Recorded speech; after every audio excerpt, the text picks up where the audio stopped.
Americans have no idea who their government is bombing, and other notes.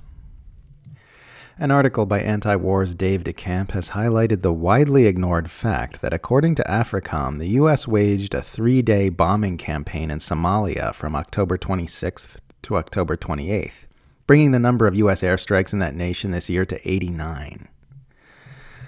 What percentage of Americans even realize that Trump has bombed Somalia nearly 100 times this year? I doubt it's even 1%. The mainstream press barely mention it. Americans have hardly any idea who their own country is bombing. In theory, the press are there to create an informed electorate who can then use their votes to move their government in a healthy direction. In practice, the press are there to keep the public too ignorant, propagandized, and distracted to meddle in the workings of the imperial machine. Israel keeps violating the ceasefire and bombing Gaza whenever it wants to, then saying the ceasefire is back in effect. It's like saying you've quit smoking whenever you're not currently having a cigarette.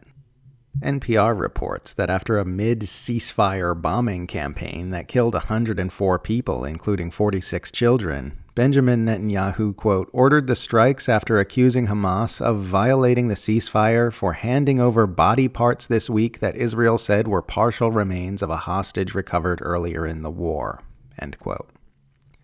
Saying you massacred children because you weren't given the correct pieces of a corpse just might be the craziest justification for a war crime that anyone has ever offered.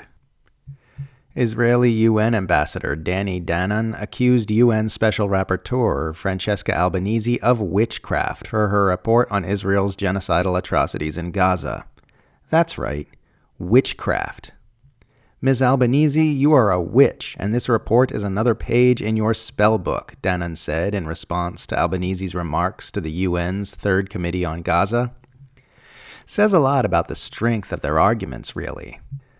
Pro-Palestine arguments are like, here's raw video footage of atrocities, IDF admissions of war crimes, IDF soldiers documenting their own sadism, eyewitness testimony from Western doctors, and analysis from every major human rights group, while pro-Israel arguments are like, you're a witch doing witchcraft. Israeli media report that their government is preparing to wage a propaganda war for when foreign journalists are able to gain access to Gaza in advance of the expected PR fallout as the world learns, quote, the human stories from Gaza in the voices and faces of the residents themselves.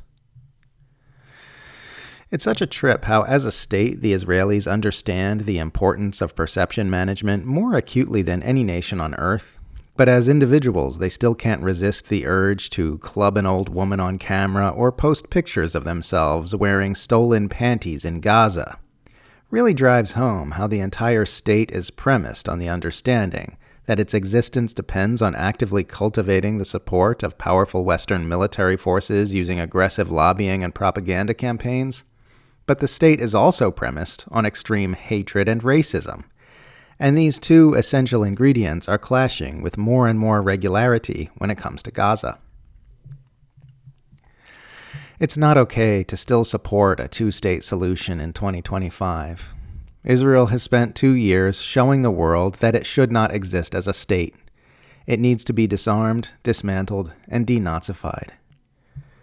It was still excusable to naively believe a two-state solution was workable prior to 2023, but after 2 years of Israeli officials openly saying with the overwhelming support of their citizenry that there will never be a Palestinian state, while committing a genocide in full view of the entire world, this is no longer a tenable position to have.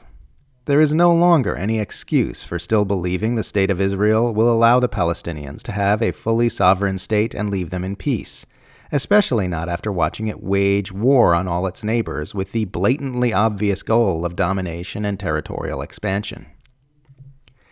The Israel experiment has been run. The results of that experiment show that it is not workable. Everything we've seen these last 2 years is the result of Zionists getting everything they want. This is what that looks like. The world needs to terminate the experiment by any means necessary and end the Zionist state forever. Groyper leader Nick Fuentes just went on InfoWars to join Alex Jones in endorsing regime change interventionism in Venezuela by the Trump administration. The entire American right is just Dick Cheney wearing various costumes. The empire doesn't just control the opposition, it controls the opposition to the opposition.